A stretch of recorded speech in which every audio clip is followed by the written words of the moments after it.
tanque T-34, uma lenda blindada da Segunda Guerra Mundial, 1937 a 1943. Uma equipe avista um tanque soviético se aproximando.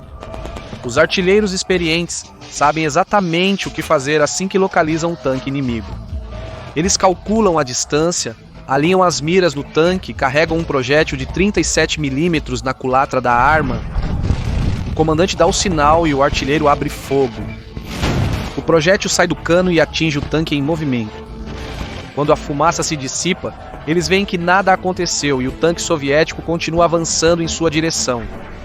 A equipe não consegue entender por que o tanque não foi destruído. Então eles carregam e disparam outra rodada, mas mais uma vez ela apenas ricocheteia no tanque inimigo. A tripulação começa a ficar preocupada e se olha com perplexidade.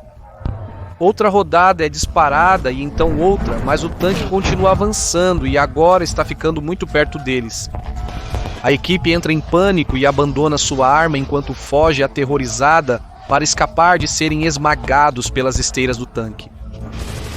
Um monstro de aço verde se arrasta sobre a arma anti-tanque, esmagando-a sob suas esteiras e segue em frente, sem impedimentos e simplesmente imparável.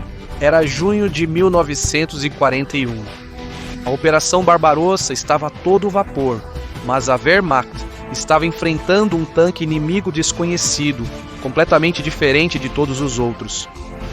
Era o T-34, uma nova geração de tanque médio soviético que teria um início difícil, mas se tornaria uma lenda absoluta entre os tanques. No verão de 1936, a Guerra Civil eclodiu na Espanha entre republicanos e nacionalistas. A União Soviética apoiava os republicanos contra os nacionalistas que recebiam suporte da Itália e da Alemanha nazista. Em outubro de 1936, cerca de 50 tanques soviéticos chegaram à Espanha. A primeira batalha de tanques ocorreu em 29 de outubro entre os tanques T-26 soviéticos e os tanquetes CV-35 italianos. Os tanques soviéticos tinham clara vantagem em armadura, canhões principais e mobilidade. Seu canhão de 45 mm e 20 mil foi projetado como um canhão anti-tanque, modificado para uso em tanques, enfrentando as metralhadoras de 8 mm dos tanquetes italianos CV-35. O resultado era esperado. O T-26 dominou o campo de batalha. Mesmo os reforços que a Alemanha nazista enviou na forma de tanques Panzer I não foram suficientes para se opor a esses novos tanques. Os tanques soviéticos tinham clara vantagem em poder de fogo e eliminaram todos os tanques inimigos em campo. Os primeiros relatórios enviados pelos militares e conselheiros soviéticos à União das Repúblicas Socialistas Soviéticas foram geralmente positivos. Apesar das tripulações inexperientes e falta de suporte e coordenação da infantaria, os tanques soviéticos mudaram o rumo da situação e ajudaram a defender Madrid. Porém, a situação piorou para os tanques T-26 e, posteriormente, para os tanques BT-5. As principais armas que eles enfrentavam não eram mais os tanques inimigos, mas sim as armas antitanque. A Alemanha nazista utilizava seu canhão antitanque mais avançado, o PaK-36 de 37 mm. Os relatórios recebidos eram cada vez mais e mais alarmantes. Grandes perdas foram sofridas, com apenas um par de PaKs sendo capaz de parar um pelotão inteiro de tanques. Algo tinha que ser feito para corrigir o problema. Na década de 30, o Exército Vermelho tinha uma frota massiva de tanques, consistindo principalmente de T-26 e série VT. Esses tanques eram inadequados quanto à blindagem, confiabilidade, potência do motor e manutenção de peças. A Guerra de Inverno, a Batalha do Lago Kassan e a Gaula de Kalkan evidenciaram as fraquezas da frota de tanques soviética. A blindagem fina, manobra ruim, motores a gasolina inflamáveis quando atingidos e poder de fogo insuficiente. Pode ser difícil acompanhar a nova tecnologia e ideias e apenas confiar e tentar melhorar os antigos designs. Um destes era um acionamento conversível. O conceito era simples. Os tanques usariam rodas como um veículo motorizado regular ao viajar na estrada. A tripulação montaria as esteiras perto do campo de batalha para uma melhor implantação em terrenos acidentados. Depois da batalha, as esteiras podiam ser retiradas, transformando o tanque de volta em um veículo com rodas. De 1937 a 1938, a fábrica de Kharkov número 183 estava projetando um novo tanque, designado como A-20. Os engenheiros usaram a abordagem típica, pegando um tanque já comprovado e o melhorando. O tanque que eles usaram foi o BT-7. Eles redesenharam a torre, a placa de armadura, perfis e ângulos, alargaram as esteiras e redesenharam as rodas de estrada. Assim, o tanque que eles criaram tinha menos em comum com a série BT e se tornou a base para a nova linha de tanques. Ao angularem as placas de armadura, os designers obtiveram uma proteção muito superior. O conceito de armadura inclinada não era novo, mas pouco utilizado até então. O engenheiro-chefe, Mikhail Koshkin, não estava totalmente satisfeito com os resultados e com todo o conceito de uma unidade conversível. Por iniciativa dele, outro projeto entrou na fase de design, o A-32. As principais diferenças com o A-20 foram a remoção de todo o mecanismo para a unidade conversível, aumentando a proteção da armadura para 30 mm e, assim, aumentando o tamanho geral. Isso exigiu outra roda de estrada de cada lado, mas permitiu a instalação de um canhão muito mais forte e maior. Em vez dos 45 mm, o A-32 comportaria um canhão L11 de 76,2 mm. O futuro do T-34 estava tomando forma. A aposta deu certo. Nos testes estaduais em Kubinka, o A-32 superou o projeto A-20, parcialmente devido à mudança de pensamento dos líderes estaduais e tomadores de decisão. Eles mudariam da ideia de acionamento conversível para aumentar a proteção de armadura e poder de fogo. Os testes estaduais aconteceriam em setembro de 1939, mesmo mês em que a Wehrmacht invadiria a Polônia, dando início à Segunda Guerra Mundial. Isso também aceleraria o trabalho nos tanques e a urgência em tê-los prontos rapidamente. O tanque A-32 foi oficialmente designado como T-32. Apesar do tanque ter sido aprovado nos testes estaduais, a Comissão Estadual pediu mudanças para dezembro de 1939. Reforçar a 45 mm, usar o canhão F-32, mais barato e simples, aumentar o número de metralhadoras, aprimorar a visibilidade e fortalecer partes do tanque. Após as melhorias planejadas, o tanque deveria ser renomeado para T-34. Em janeiro de 1940, um novo tanque A-34 estava pronto para testes. O segundo modelo foi montado no mês seguinte. Os testes foram rigorosos e extremos. Muitos defeitos, problemas e falhas gerais foram detectados. Problemas como má visibilidade pelo embaçamento do vidro, suportes de munição ruins e a curta vida útil do motor V2 foram suficientes para atrasar a produção do tanque. Uma corrida secreta de tanques foi organizada antes de corrigir todas as falhas identificadas. O designer Koshkin dirigiu um dos tanques em uma viagem de 750 quilômetros de Kharkov a Moscou. O chefe de design Mikhail Koshkin pagou com sua vida pelo desenvolvimento do tanque, sucumbindo a uma pneumonia contraída durante os testes estaduais. Ele dirigiu o tanque T-34 por centenas de quilômetros enquanto se sentia mal de Kharkov a Moscou.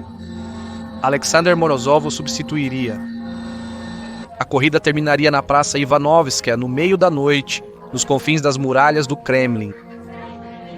Na manhã seguinte, a Comissão de Estado, incluindo Stalin, tomou a decisão final. O tanque se saiu muito bem e deixou uma ótima impressão.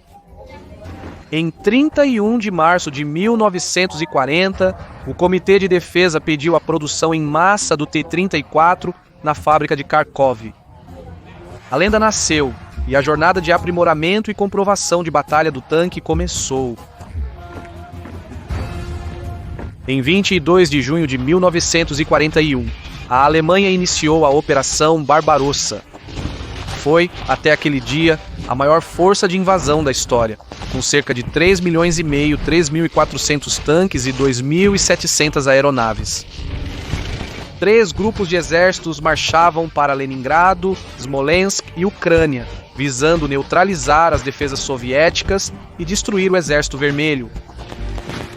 O Exército Vermelho estava despreparado para o ataque. Tinha cerca de 23 mil tanques, um número impressionante. Porém, a maioria eram antigos P-26 e da série BT. Os primeiros confrontos foram extremamente desiguais. Os tanques alemães causavam muitas baixas devido ao equipamento superior, melhor organização das unidades blindadas e tripulações mais experientes. As tropas soviéticas careciam de apoio, logística, instalações de manutenção e a maioria de seus tanques precisava de reparos leves ou revisão completa. Porém, em 23 de junho, a Wehrmacht enfrentaria uma nova ameaça desconhecida. Em choque e terror, suas equipes antitanque e até mesmo as equipes de Panzer enfrentariam os tanques T-34. Eles disparariam seus projéteis mais poderosos, acertando diretamente nos tanques inimigos, mas nada teria efeito. Mesmo a queima-roupa, a penetração não era garantida. O Exército Vermelho enfrentou muitos problemas. A escassez de peças, combustível e munições fazia com que diversos tanques sequer possuíssem projéteis perfurantes de blindagem. Eles empacotariam as munições de alto explosivo e o combustível disponível e iriam para a batalha.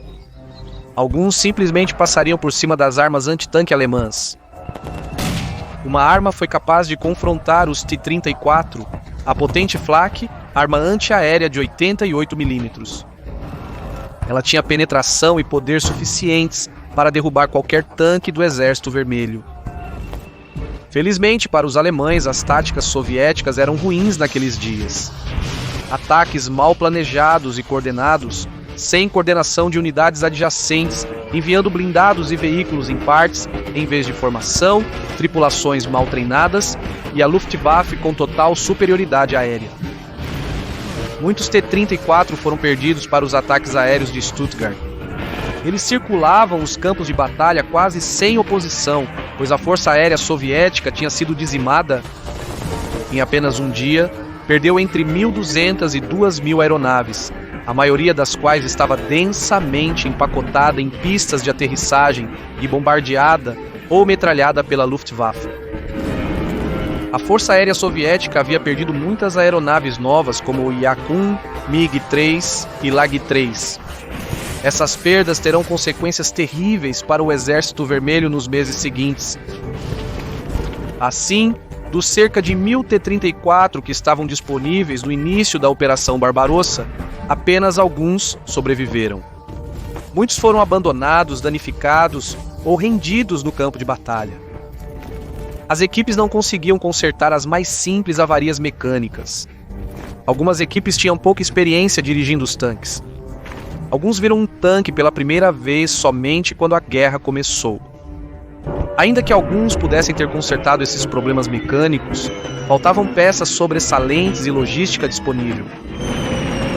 A Luftwaffe bombardeou e destruiu a maioria dos armazéns e instalações dos distritos ocidentais da União Soviética.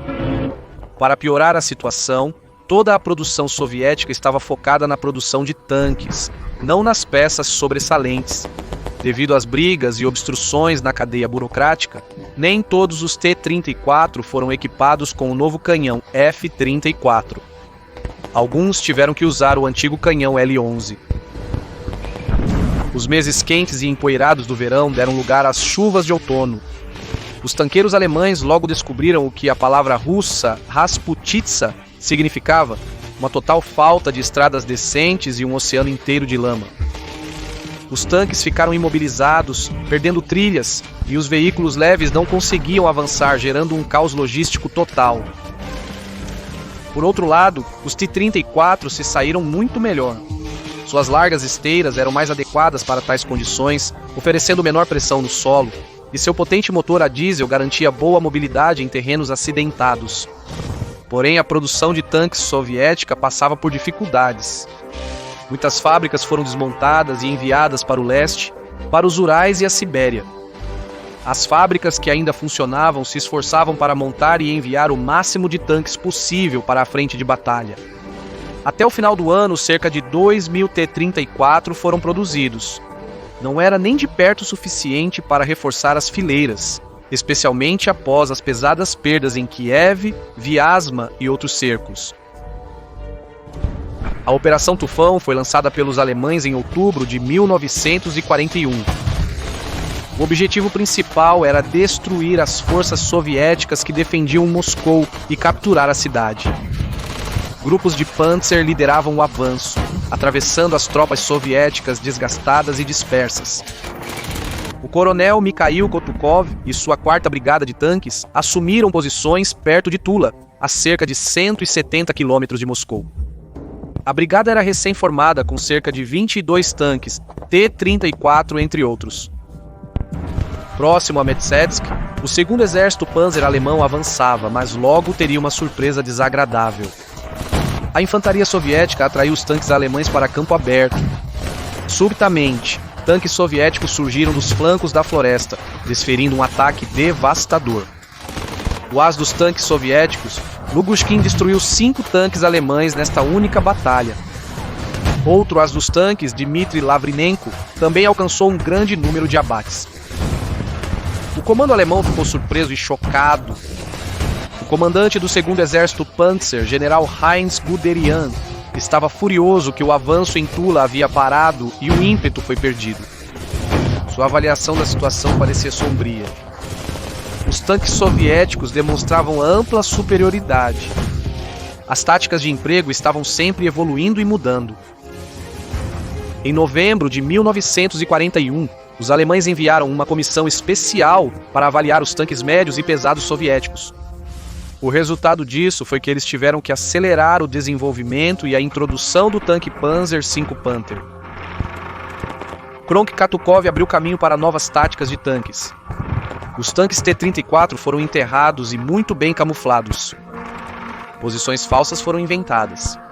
As equipes dos tanques foram instruídas a abrir fogo apenas quando um acerto definitivo era garantido, a uma distância de cerca de 200 a 300 metros. Os T-34 eliminaram tanques inimigos a mais de 1.000 metros, enquanto os alemães precisavam se aproximar muito mais para acertar.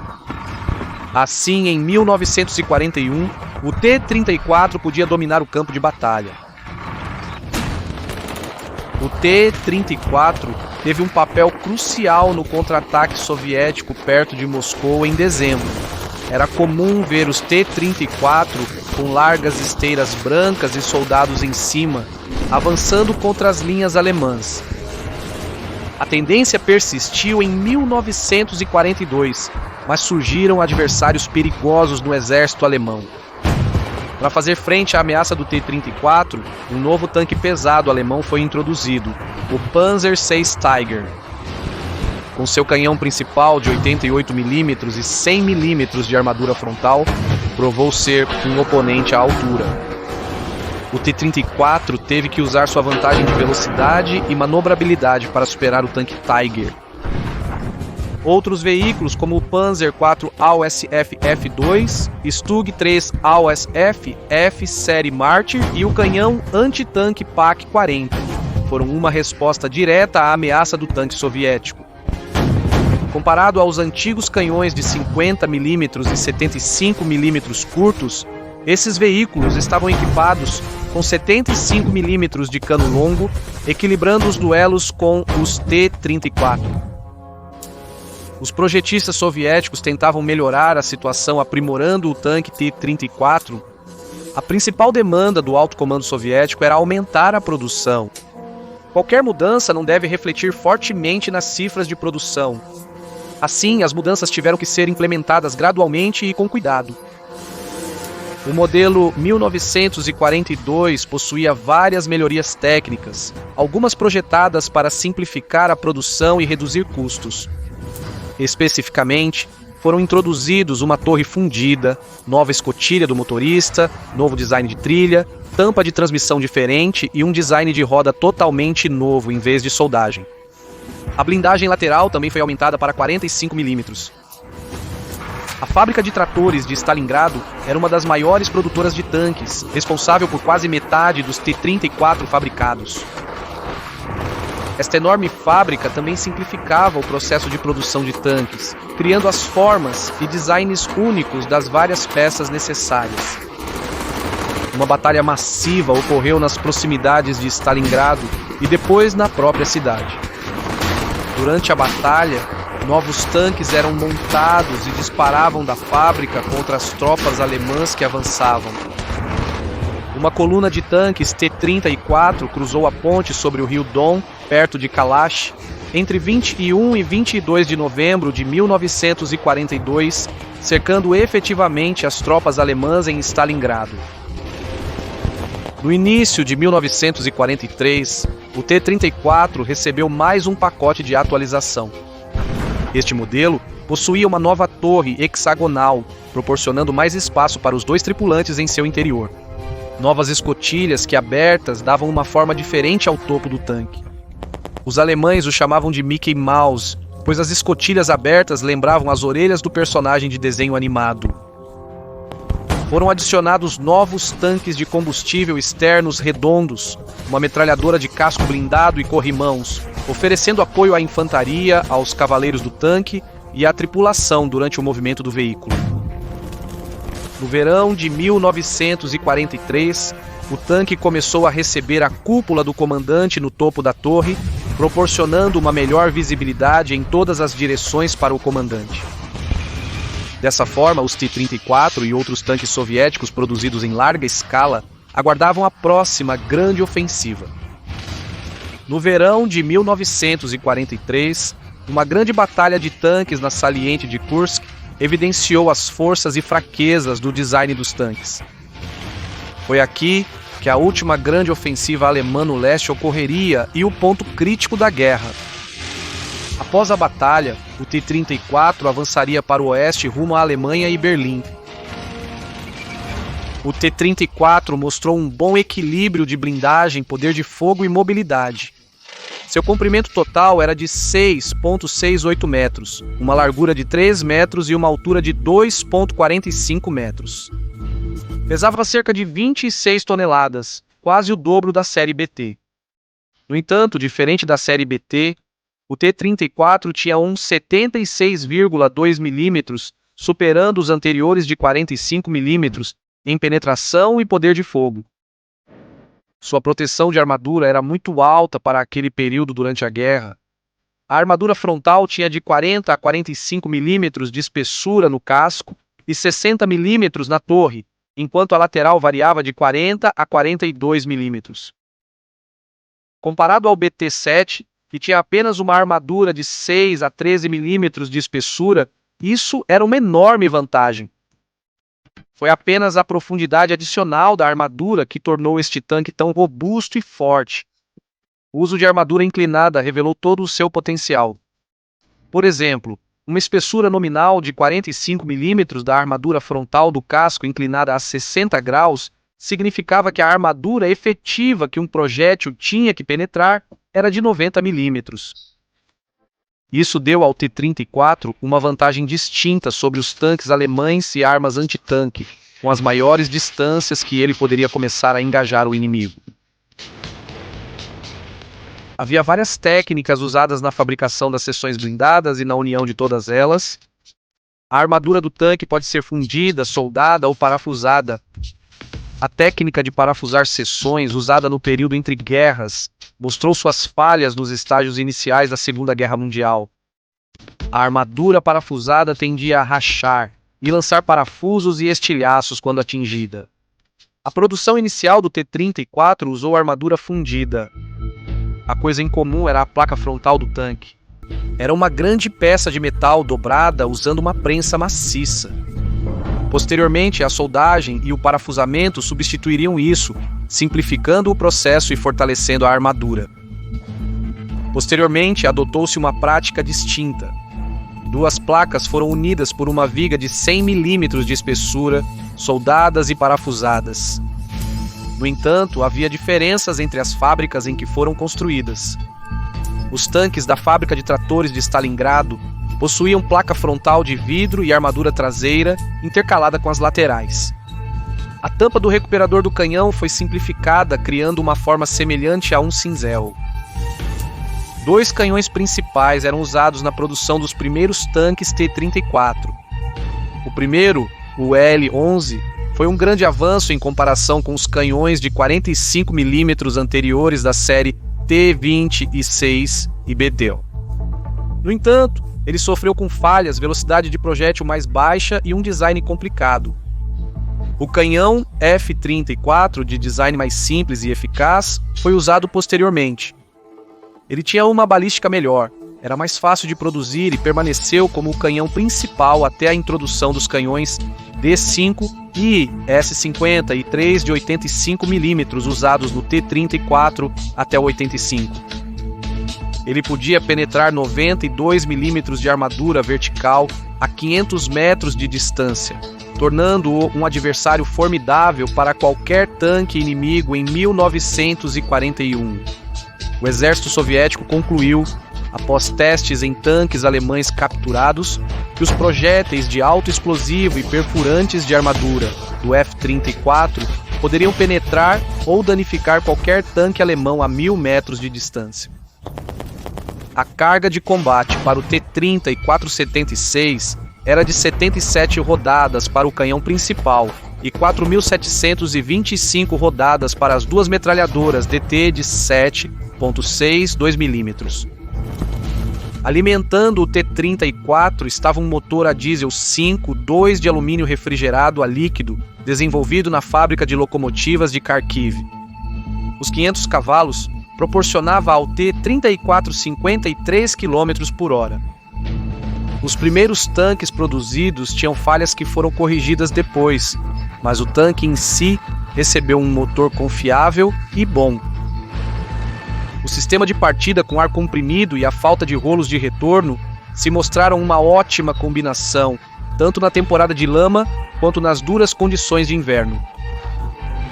Os motores a diesel também eram menos propensos a pegar fogo quando o tanque era atingido, comparados aos de gasolina.